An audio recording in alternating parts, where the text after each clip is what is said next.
Olá, começa agora mais uma edição do Jornada.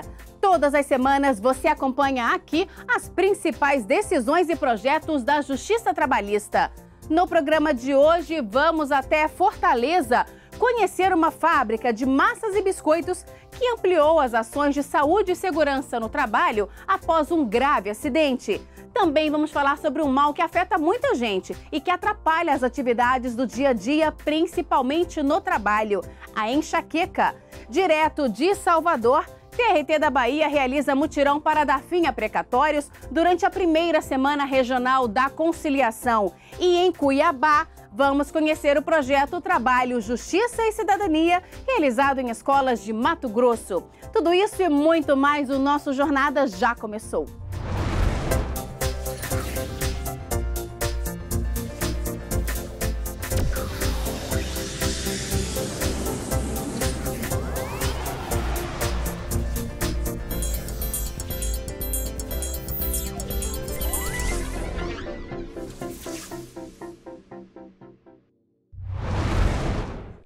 A equipe do Jornada foi até Fortaleza conhecer as ações de uma das maiores fábricas de massas e biscoitos do país.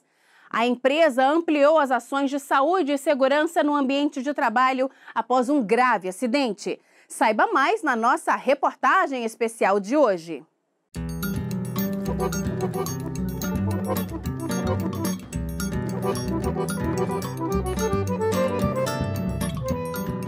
A sede da fábrica, com instalações em 8 estados brasileiros, está localizada no município de Eusébio, região metropolitana de Fortaleza. Diariamente, 26 caminhões abastecem a unidade com cerca de 800 toneladas de trigo, matéria-prima para a produção da farinha usada na produção de massas, bolos, torradas, biscoitos e várias outras delícias.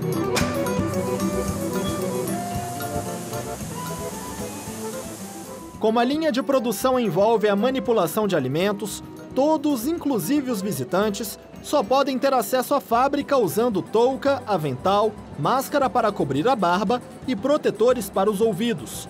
Dos trabalhadores, dependendo da função que exercem, ainda são exigidos outros acessórios. Quem carrega peso, como José Victor, tem que usar, além de coletes para a coluna, abafadores nos locais onde as máquinas fazem muito barulho. Todo dia tem que ter a lembrança e todo dia eles não passam sem passar o alerta. Todo dia eles passam, tá aqui o alerta, reúne a gente, tudo bem legal. Adesivos espalhados em todos os setores reforçam o aviso do uso obrigatório dos equipamentos de proteção individual, os EPIs.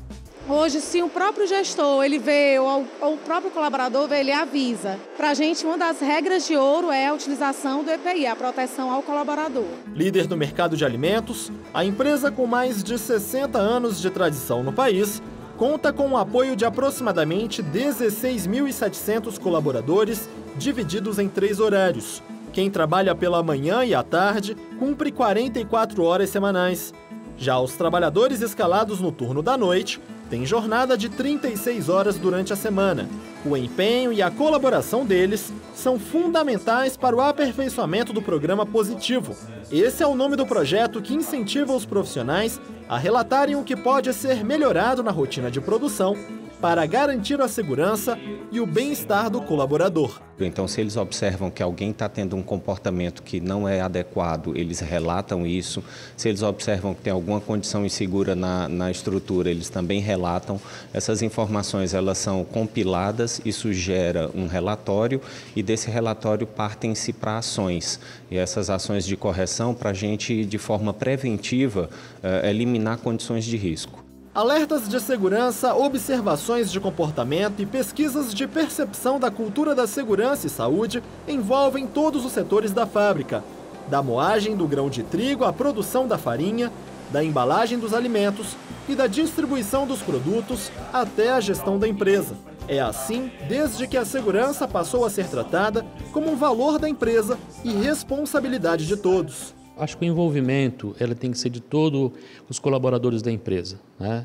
Desde o colaborador que está lá na operação, que está lá na fábrica, até a presidência, né? Um fator de sucesso, né, de qualquer tipo de programa, acho que é o envolvimento, principalmente, de presidência e diretorias, né? Que isso é feito de uma forma muito natural. A companhia, hoje considerada referência em boas práticas no estado do Ceará, reforçou ações de saúde e segurança no ambiente de trabalho após a morte de 4 trabalhadores na unidade de produção de gordura e margarina em uma das fábricas de Fortaleza. A explosão, que também feriu outros 4 empregados, ganhou destaque nos jornais e resultou na condenação da empresa pela Justiça Trabalhista cearense ao pagamento de mais de R$2 milhões em indenização. Nunca mais tivemos nenhum problema dessa natureza, né? E a gente vem realmente fazendo um trabalho muito forte, né, para evitar, obviamente, né, que isso não aconteça mais dentro da nossa empresa. E a gente percebe claramente que toda essa cultura e toda a prevenção que vem sendo feita ao longo desses anos tem dado resultados bastante positivos. Esse processo de fortalecimento da cultura da prevenção começou a ser implementado em 2014 com a capacitação de diretores e gerentes e a conscientização de todos os colaboradores.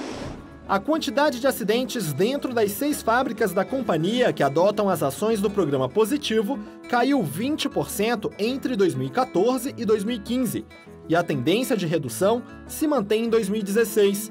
Neste ano foram registrados apenas acidentes considerados de pequeno porte, como tropeços e torções.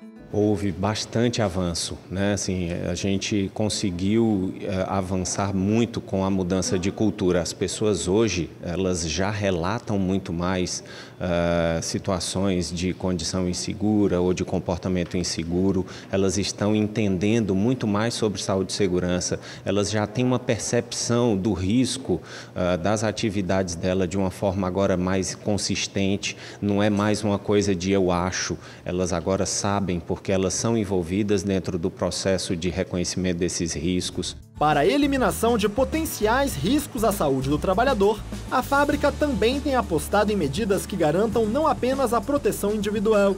O investimento em equipamentos de proteção coletiva inclui a readequação dos espaços ocupados a maior parte do tempo pelos empregados. Um dos riscos que nós temos em relação ao calor, hoje a gente tem o sistema de ventilação industrial para o conforto térmico do colaborador, sempre em parceria forte com o nosso setor de engenharia. A meta é que todas essas ações do programa Positivo sejam implantadas em todas as unidades da companhia até 2024. Os resultados obtidos com o projeto foram compartilhados com o gestor do programa Trabalho Seguro no Ceará. Durante o encontro com a diretoria da empresa, o desembargador Francisco José Gomes da Silva pediu para que, a partir de agora, também seja dada atenção especial à identificação e ao tratamento adequado dos profissionais com transtornos mentais. Eu provoquei a empresa para que crie algum programa específico no sentido de se antecipar aos problemas que, porventura, possa ter o trabalhador. Então, a ideia foi que se crie aqui um programa específico para evitar que o trabalhador que tem algum tipo de transtorno mental venha a ser demitido ou venha a pedir demissão em função de não conseguir superar esse problema. Queremos chegar às melhores práticas que nós temos de segurança pelo mundo afora, né? O objetivo máximo é acidente zero, né? Estamos estruturando e caminhando para isso. Esperamos um dia chegar nesse ponto.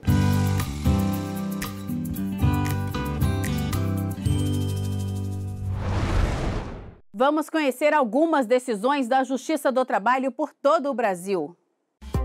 Um posto de gasolina no Rio de Janeiro terá de indenizar em R$10 mil por danos morais um frentista que passou a receber ameaças de morte após o estabelecimento ter sido assaltado. O empregado alegou que havia pedido transferência para outro posto, mas o sócio da empresa insistiu que o trabalhador resolvesse a situação sozinho e negou o pedido. Para o TRT do Rio de Janeiro, a atitude do empregador colocou a vida do frentista em risco e atingiu a dignidade do empregado.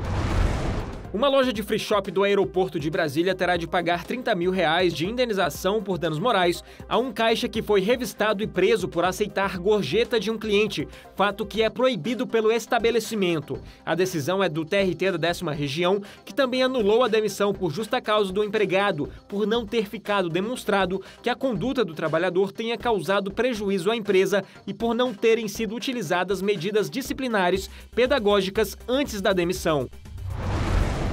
Uma professora de uma escola inclusiva vai ser indenizada em R$5 mil por danos morais após ter sido agredida 5 vezes por um aluno que apresentava problemas de comportamento. Para o TRT de Minas Gerais, a instituição foi omissa e não adotou as medidas necessárias para preservar a integridade da trabalhadora. O regional ainda destacou que não houve qualquer preparação dos professores para o cuidado com crianças que necessitam de tratamento especial. Daqui a pouco, no quadro Saúde e Segurança no Trabalho, como a enxaqueca atrapalha as atividades do dia a dia, principalmente no serviço. E ainda hoje, TRT da Bahia realiza mutirão para dar fim a precatórios. Nós voltamos em instantes.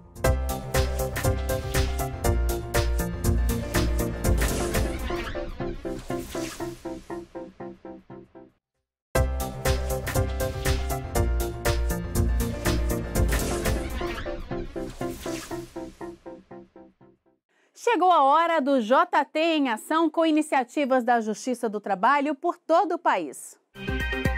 O Corregedor-Geral da Justiça do Trabalho, o ministro Renato de Lacerda Paiva, realizou correição ordinária no TRT de Goiás. O ministro conversou com desembargadores, juízes e advogados, verificou sistemas processuais e visitou as dependências do tribunal. O TRT da 15ª Região, em Campinas, promoveu audiência pública sobre a aprendizagem profissional. Participaram do evento integrantes da Rede de Proteção da Criança e do Adolescente e representantes de entidades do Sistema S. Na audiência, foram debatidas a importância da Lei da Aprendizagem para a formação profissional dos jovens e os aspectos jurídicos da lei. Os vereadores mirins da Câmara Municipal de Florianópolis receberam cartilhas educativas com informações sobre os malefícios causados pelo trabalho infantil. O material faz parte da mostra Um Mundo Sem Trabalho Infantil, uma iniciativa do Programa de Combate ao Trabalho Infantil e Estímulo à Aprendizagem da Justiça do Trabalho. Uma pesquisa realizada pelo IBOP mostrou as dores que os brasileiros mais sentem e a dor de cabeça ficou em primeiro lugar. Em alguns casos, ela se torna mais forte, sendo acompanhada de sensibilidade à luz, sons e cheiros. É a enxaqueca, que quando crônica pode atrapalhar e muito o dia a dia do trabalhador. Esse é o tema do quadro Saúde e Segurança no Trabalho. Acompanhe. Uma dor insuportável na cabeça. Qualquer raio de luz ou barulho incomodam. O que alivia um pouco é ficar em ambientes assim, silenciosos e completamente escuros. A enxaqueca é uma dor silenciosa e forte, muito mais intensa do que a dor de cabeça normal. Quando crônica, afeta mais as mulheres e é causada por um desequilíbrio químico nos neurotransmissores do cérebro. A cabeça fica sensível. Aí surgem as pulsações nas têmporas. Por ano, pelo menos 2 milhões de pessoas são diagnosticadas com a doença no Brasil. É uma dor de cabeça de grande intensidade, de forte intensidade, pulsátil, então o paciente tem aquela sensação que está latejando, ou alguns descrevem como um coração pulando dentro da cabeça, tá? Ela tende a começar de um lado só da cabeça e pode migrar para o outro ou ficar na cabeça toda, mas ela tende a começar de um lado só. São sintomas da enxaqueca: irritação, náuseas, enjoos, fotofobia, que é a sensibilidade excessiva à luz, fonofobia, intolerância a qualquer barulho, tontura, fadiga e falta de concentração. Nos casos mais graves, os pacientes sentem dores no abdômen. A neurologista explica que a doença crônica é considerada genética, mas alguns hábitos podem aumentar a probabilidade de a pessoa sentir os sintomas da enxaqueca. A enxaqueca normalmente ela é multifatorial e aí quando a gente usa a palavra causa, a gente pensa primeiro numa causa primária, né? Alguma coisa que deixa aquela pessoa predisposta à enxaqueca, então parece que há uma predisposição genética. Nas famílias que têm mais enxaqueca, a gente vê que as pessoas são mais acometidas. mais comum em mulheres, e existem os gatilhos. Então, uma pessoa que tem uma predisposição a ter uma enxaqueca, a ansiedade, o uso excessivo de analgésicos, o sono de maneira inadequada e o sedentarismo e uma alimentação inadequada são gatilhos comuns para desencadear crises em alguém que tem uma predisposição genética. Além de ser extremamente incômoda, a enxaqueca é vista pelos médicos como fator de risco para outras doenças. Pesquisas apontam que a doença é tão perigosa quanto a obesidade, diabetes e pressão alta. Pessoas com enxaqueca podem sofrer acidente vascular cerebral e outras doenças cardiovasculares com maior facilidade. O risco é grande, principalmente em pacientes que fumam ou usam algum anticoncepcional, no caso das mulheres. Por isso, é essencial o acompanhamento médico. A gente usa 2 linhas de tratamento. Tratamento profilático, que é aquele que vai fazer a profilaxia. O que é profilaxia? É evitar que aconteça. Então, diminuir a frequência de crises. O objetivo do tratamento é ter no máximo 2 crises por mês que consigam ser resolvidas com a medicação oral. Então, se eu tenho 2 crises por mês, mas o paciente precisa ir para o hospital e fica sem trabalhar aquele dia e fica mal, o meu tratamento não está sendo eficaz. Então, eu vou ter 2 linhas de medicação. A que eu uso para profilaxia e a que eu vou usar no momento da crise, que são medicações específicas para enxaqueca.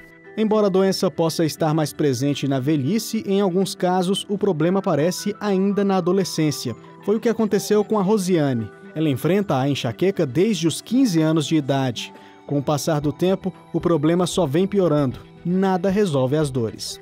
Quando começa a doer aqui, nessa parte aqui, fica direto. Eu sei que não vai passar com remédio nenhum, nem na veia, nem com nada. Começa aqui, fica, esquenta. Em vez que aqui atrás, a minha nuca, o pescoço dói muito, dói tudo. Quando começa, você já sabe? Quando começa, eu já sei. Eu já sei que é a crise e não vai embora com...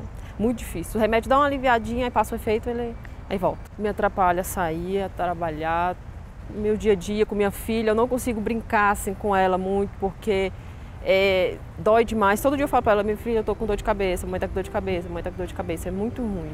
Por causa das fortes dores durante as crises, Rosiane já ficou afastada do trabalho várias vezes. Ela afirma que não consegue ficar na empresa quando as dores começam. Já foi ao médico, mas até agora nenhum tratamento solucionou o problema. Trabalho de vigilante, trabalho armada e para mim é ruim. Às vezes quando eu estou com enxaqueca eu não consigo trabalhar, eu tenho que ligar para o meu fiscal, meu supervisor para me substituir, porque eu não consigo nem me levantar de tão ruim. Eu já cheguei a dar atestado, só que é muito ruim, porque preciso homologar o atestado, às vezes o médico cria caso com aquilo, né? Mas é uma dor insuportável. Eu não desejo isso para ninguém. A enxaqueca não tem cura, mas hábitos saudáveis como praticar atividades físicas, ter um sono regular, se hidratar e se alimentar bem podem minimizar os sintomas e melhorar a qualidade de vida. Com isso se consegue, às vezes, um paciente que fica anos sem ter uma crise de enxaqueca e que quando tem, com uma medicação simples, sem abuso, ele consegue ficar livre da dor. No próximo bloco, TRT da Bahia realiza mutirão voltado à solução de precatórios.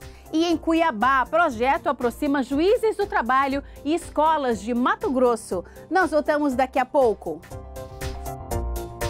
O TRT da 11ª Região realiza a campanha Natal Solidário. Até o dia 12 de dezembro, os interessados em participar podem fazer a doação de 1 quilo de alimento não perecível. Conheça os pontos de coleta em facebook.com/TRT11oficial.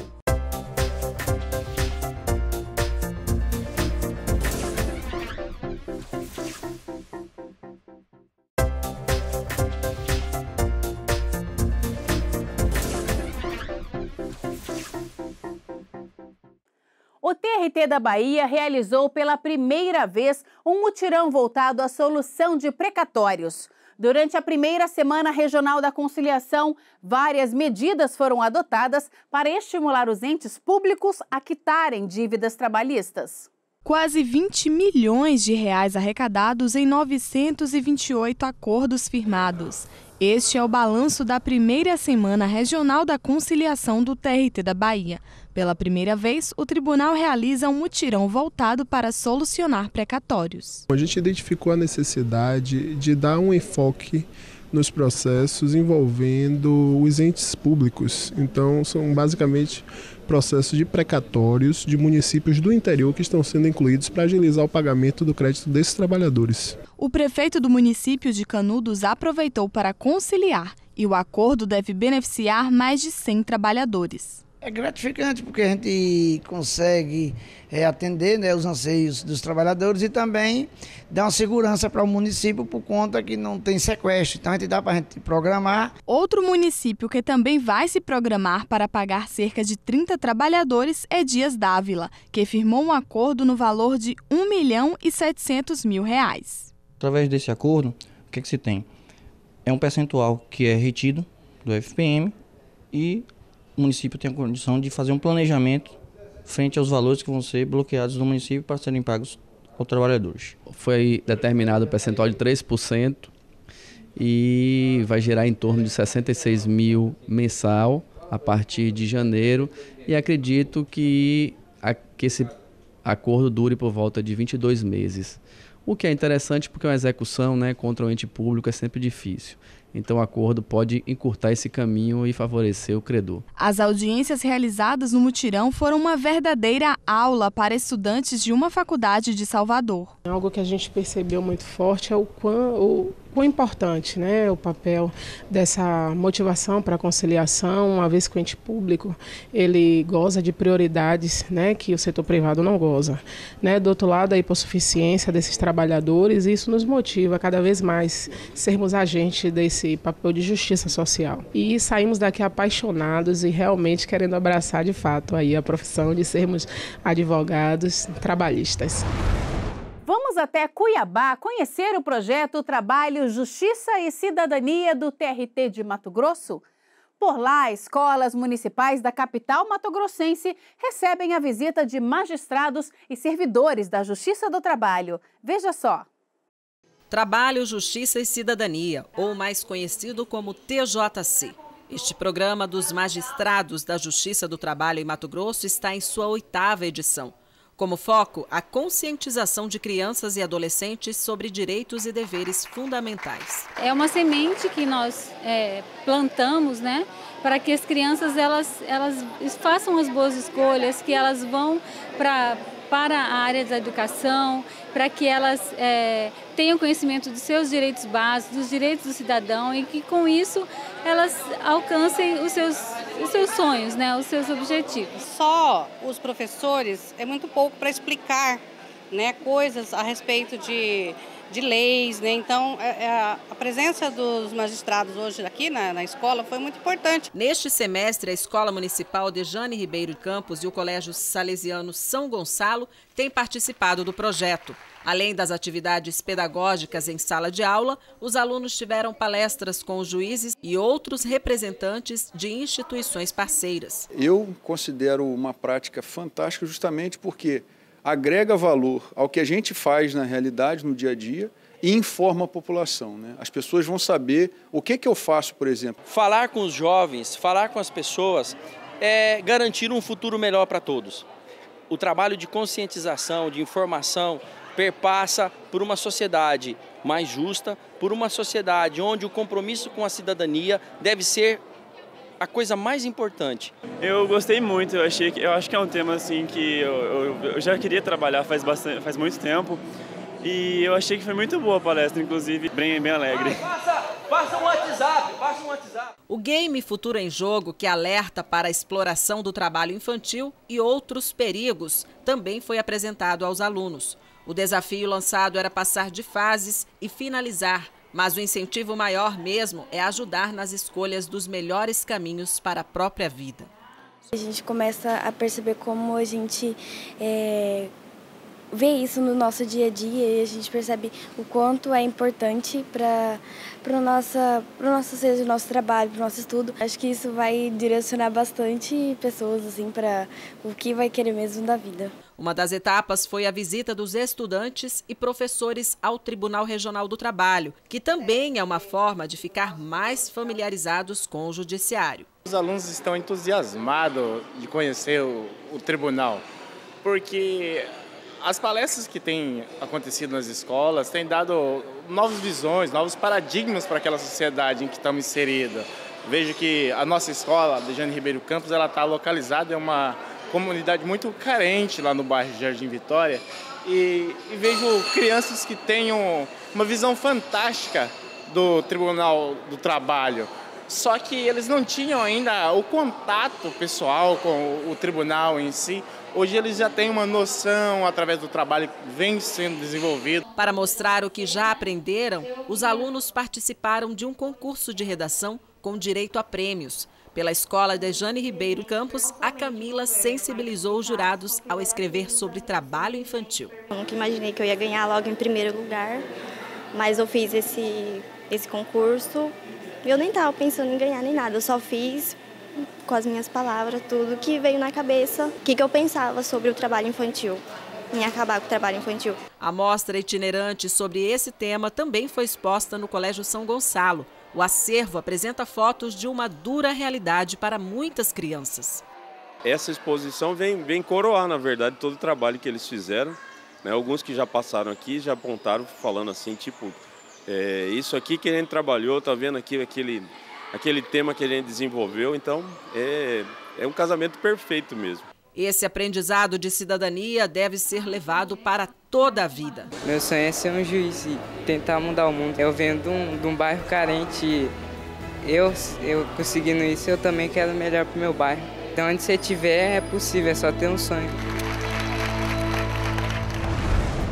E a jornada de hoje termina aqui. Muito obrigada pela companhia e até o próximo programa. Tchau!